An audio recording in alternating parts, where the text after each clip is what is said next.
कपिल वस्तु थाना क्षेत्र के एक गांव में मां के साथ उसकी 2 बेटियां और बेटा रहता है। साथ शुरुआत, अगर आप किसी बेटी के पिता हैं या किसी बहन के भाई हैं, अगर आप किसी भी लड़की को सुरक्षित रखना चाहते हैं तो ये खबर आपके लिए बेहद जरूरी है।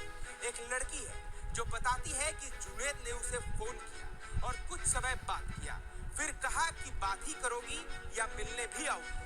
मैं गई तो उसने मुझे खाने के लिए कुछ दिया। उसे खाने के बाद मुझे कुछ समझ नहीं आया। जुनैद ने मेरे साथ गंदा काम किया, फोटो और वीडियो बना लिया। ये फोटो वीडियो अपने दोस्त रेयान को दे दी। मैं अब फंस चुकी थी। रेयान ने वीडियो वायरल करने की धमकी देकर मुझे बाद में बुलाया। गलत काम किया। वो बार बार बुलाता।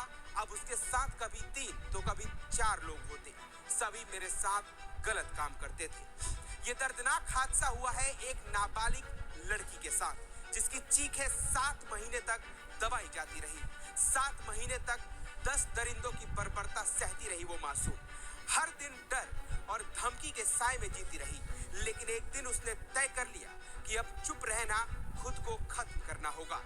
हिम्मत जुटाई और अपनी बहन को बताया और थाने पहुंची। शुरुआत में पुलिस ने उसे ही कटघरे में खड़ा कर दिया, लेकिन जब मामला ऊपर तक पहुंचा तो सच्चाई की चीखें सुनी गई। कार्रवाई तेज हुई और 9 आरोपी सलाखों के पीछे पहुंच गए। ये कहानी सिर्फ एक लड़की की नहीं, उस साहस की है जो चुप्पी तोड़कर न्याय की लड़ाई बन गई है। नमस्कार, मेरा नाम है अमृत यादव। उत्तर प्रदेश, जिला सिद्धार्थनगर, कपिल वस्तु थाना क्षेत्र में हुई इस घटना ने पूरे समाज को सोचने पर मजबूर कर दिया है। कपिल वस्तु थाना क्षेत्र के एक गांव में मां के साथ उसकी 2 बेटियां और बेटा रहता है। बड़ी बेटी 19 साल और छोटी 17 साल की है। बेटा दोनों से छोटा है। पिता मुंबई में काम करते हैं। 17 साल की लड़की ने 7वीं तक पढ़ाई करने के बाद स्कूल जाना छोड़ दिया था। घर का काम करती थी। घर में जो भी जरूरत लगती उसे लाने के लिए पास के ही चौराहे पर जाती थी। वहीं गांव का जुनैद अक्सर उसको देखता था। जुनैद कई दिनों से उसकी ताक में था। एक दिन उसने लड़की के सामने बाइक लगा दी, उसको रोका और उसे बात करने की कोशिश की। उसका नंबर मांगा, लेकिन लड़की ने मना कर दिया। उसने कुछ दिनों बाद कहीं से लड़की का फोन नंबर निकाल लिया और उसको फोन करना शुरू कर दिया। पहले तो लड़की ने मना किया, लेकिन फिर एक दिन उनके बीच कुछ समय के लिए बातचीत हुई और फिर बातों का सिलसिला जारी हो गया। लेकिन उस मासूम लड़की को ये कहां पता था कि जिस लड़के से वो बात कर रही है वो लड़का इंसान नहीं बल्कि हैवान था और ये बातचीत उसके जीवन को तबाह कर देगा। जिस दिन वो लड़की जुनैद से मिलने गई, उस दिन उसकी जिंदगी को तबाह करने की साजिश पहले से ही रची जा चुकी थी। पीड़िता बताती है कि जुनैद ने उसे एक टॉफी दी, जिसे खाते ही सब कुछ धुंधला नजर आने लगा। इसके बाद जुनैद ने उसकी बेहोशी का फायदा उठाकर उसके साथ घिनौना काम किया। उसने न सिर्फ उसकी इज्जत को रौंदा, बल्कि उसके बिना कपड़ों की तस्वीरें और वीडियो अपने फोन में कैद कर लिए। जुनैद ने ये वीडियो कभी उसे नहीं दिखाए, बल्कि उन्हें अपने पास छिपा कर रखा। ये घटना सिर्फ एक अपराध नहीं, बल्कि एक सुनियोजित मानसिक और शारीरिक शोषण की शुरुआत थी, जिसने उस मासूम को महीनों तक डर, शर्म और ब्लैकमेलिंग के जाल में फंसा दिया। लड़की कहती है कि जुनैद मुंबई में काम करता था। वो वापस मुंबई चला गया। उसने मेरा मोबाइल नंबर और वो फोटो और वीडियो अपने दोस्त रेयान को दे दिए। रेयान ने मुझे फोन किया, दोस्ती करनी चाहिए, लेकिन हमने मना कर दिया। उसने वो फोटो वीडियो भेजे। इसे देखते ही मेरा दिमाग खराब हो गया। उसने कहा कि अगर नहीं आओगी तो मैं इसे वायरल कर दूंगा। उसने मुझे गांव की ही एक बाग में बुलाया। मैं वहां गई। रेयान ने मेरे साथ वहां गलत काम किया। इस एक बार के बाद रेयान की हिम्मत बढ़ गई। वो कभी भी फोन करता, उसे बाग में बुला लेता और गंदा काम करता था। मैं नहीं मिलने के लिए कहती तो फोटो वीडियो वायरल करने की धमकी देता था। मुझे मजबूरी में जाना पड़ता था। वो जितनी देर चाहता उतनी देर वहां रोक कर रखता था। लड़की ने आप बीती में आगे जो कुछ बताया वो बेहद भयानक है। वो कहती है कि 4 महीने पहले रेयान ने जब मुझे बाग में बुलाया, तब उसके साथ 2 लोग और थे। पहले रेयान ने गलत काम किया, फिर उन दोनों ने भी बारी बारी मेरे साथ गलत काम किया। उन सबको मेरी किसी परेशानी से कोई मतलब नहीं था। वो अब हर हफ्ते मुझे बुलाने लगे। हर बार रेयान के साथ 2 या फिर 3 लोग होते थे। जब थाने में प्रार्थना पत्र दिया है, क्या मामला है? जैसे हम बैठल रहे थोड़ी देर और बहन आई हमसे रो रो बतावा लागिन कि का कहाँ ला हमारे साथ गलत काम होता है। तो हम पूछे तो कहा कि एक लड़का है उसके साथ मुझसे संपर्क था। तब उसने मुझे बुलाया, हमने गया, फिर वो वीडियो बनाया गलत। फिर उसके बाद का कल वही वीडियो सबको दिखा दिखा कर मुझको ब्लैकमेल कर रहा है। कौन वही लड़का कर रहा था कि और कोई लोग? और सब लोग थे, 3-4 लोग जो भी थे सब थे, वो भी सब साथ में उसके गलत काम कर रहे थे।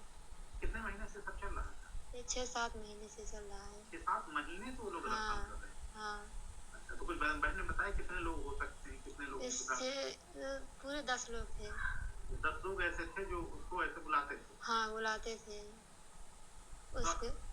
उसके बाद ब्लैकमेल करते थे कि वीडियो वायरल कर देंगे। नशीली दवा भी खिलाते थे उसको, वो नहीं खाते, जबरदस्ती खिलाते थे उसको। हाथ पैर बांध देते थे भी, उसको मारते थे भी। तो वीडियो कैसे बन गया उसका? वही जो पहले वाला था, वही लड़का उसके साथ गलत किया बुलाता था। तो फिर का कहना वही वीडियो बनाकर धमकियाता था इसको, छोटी को। अच्छा। हाँ। फिर आपने क्या किया? तो उसने मुझे बोला था, हमने फिर सबसे बताया, मम्मी पापा भाई से, फिर हमने एप्लीकेशन लिखवा कर थाने में दिया। अभी बहन कहाँ है? थाने में है। क्या चाहते हैं आप लोग? हम लोगों को इंसाफ चाहिए सिर्फ। जिस चौराहे पर जुनैद लड़की से मिला था, अब वहीं इन लड़कों ने एक कमरे की व्यवस्था भी कर ली। अब बाग में वो लोग इस लड़की को नहीं बुलाते थे, वो लोग अब उसी कमरे में आने के लिए लड़की पर प्रेशर बनाते थे। कभी जुनैद के साथ रियान, हलीम और मुमताज होती, तो कभी शादाब, हफीज, वह और सिराजुद्दीन रहते थे। इन लड़कों के हौसले इतने बढ़ गए कि इन्होंने एक व्हाट्सएप ग्रुप तक बना लिया। उसमें उल्टी सीधी बातें करते थे, ये तय करते थे कि लड़की को कमरे पर कब बुलाना है। इनकी संख्या अब 10 हो गई थी। जी हाँ, 10। इन्हें किसी तरह का कोई डर नहीं था। लड़की की हालत खराब होती चली गई। इन लड़कों ने आसपास के बहुत सारे लोगों को अपने वहशीपन का घिनौना करतूत बता दिया। अब लड़की जहां भी जाती, हर कोई उसे बुरी नजर से देखता।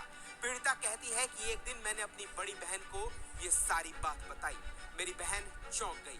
फिर हम कपिल वस्तु थाने पहुंचे, पुलिस को घटना के बारे में बताया। जैसे ही एक के बाद एक नाम लिए गए, पुलिस भी चौंक गई। लड़की हिंदू है और सारे आरोपी मुस्लिम। पुलिस ने जांच शुरू कर दी। पुलिस ने लड़की का मेडिकल करवाया और धारा 164 के तहत कोर्ट में बयान दर्ज कराया। इसके बाद छापेमारी करके 5 लोगों को गिरफ्तार कर लिया। लड़की ने कहा कि पुलिस ने 8 लोगों को तो गिरफ्तार कर लिया है, लेकिन मुख्य आरोपी जुनैद को नहीं पकड़ा। इनका एक और दोस्त है, उसका नाम लड़की नहीं जानती, लेकिन उसे सामने लाया जाएगा तो वो उसको पहचान लेगी। ये लोग उसका नाम जानते हैं। पुलिस अगर कड़ाई से पूछताछ करेगी तो उसे भी पकड़ा जा सकता है। इन 10 लोगों ने मेरे जीवन को खराब कर दिया। पीड़ित लड़की का यह मामला हिंदू मुस्लिम होने के चलते तेजी से फैला। सदर विधायक श्याम धनी राय और डुमरियागंज के पूर्व विधायक राघवेंद्र प्रताप सिंह भी थाने पहुंच गए। पुलिस को अल्टीमेटम दिया गया कि आरोपियों के खिलाफ कठोर कार्रवाई की जाए। क्या मामला है, किस वजह से? एक हिंदू लड़की के साथ एक मुस्लिम का नाजायज संबंध था। किसी तरह से उसने अश्लील वीडियो बनाया, अपने गांव के 5, 6, 8 लोगों को उसने दिया और उसी वीडियो के माध्यम से सभी वह मुस्लिम लड़के उसको दिखा के ब्लैकमेल कर रहे थे, बारी बारी शारीरिक संबंध बना रहे थे। और यही जानकारी हुई मुझे कि पीड़ित परिवार से मिलने चला जाए, तो उसी परिप्रेक्ष्य में आया था और मुलाकात नहीं? परिजनों से, उनकी मदर से, उसकी बहन से, उनके चचेरात भाई से हमारी मुलाकात हुई। क्या बता रहे हैं? जो यही घटना है कि 6-7 महीने से संबंध उनके चल रहे थे और जब भी कोई हिंदू लड़की या लड़का या हिंदू परिवार पीड़ित होगा तो मैं आऊंगा, बाकी और कोई तो आएगा नहीं। कोई सपाई, बसपाई, कांग्रेस आई, कोई नहीं दिखाई देगा, कोई नेता भी नहीं दिखाई देगा। तब नहीं लगेगा कि हम किस जाति की बेटी है, हिंदू की बेटी है कि चौधरी की बेटी है कि ठाकुर की बेटी है कि ब्राह्मण की बेटी है। तो यहाँ दिखाई नहीं देगा, कोई फटकेगा भी नहीं। अगर वहाँ कोई फटकेगा तो हम लोगों जैसा व्यक्ति ही फटकता है।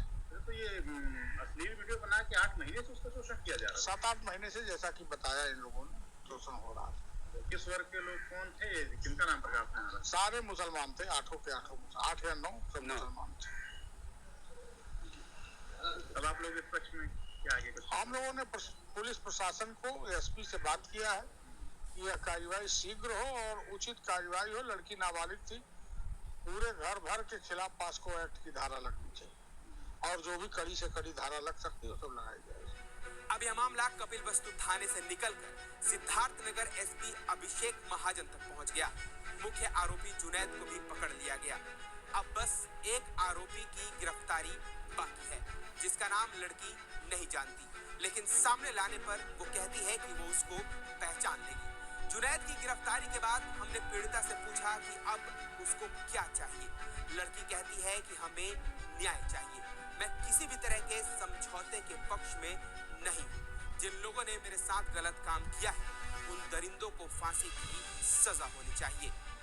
ये मामला हमें बताता है कि बच्चों के साथ संवाद स्थापित करना कितना जरूरी है।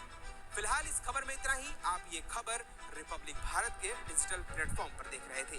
अगर आपको ये खबर पसंद आई हो तो इस खबर को लाइक कीजिए। इस खबर को अवेयरनेस फैलाने के लिए ज्यादा से ज्यादा लोगों तक शेयर कीजिए। इसके साथ ही चैनल को सब्सक्राइब करना बिल्कुल ना भूलें।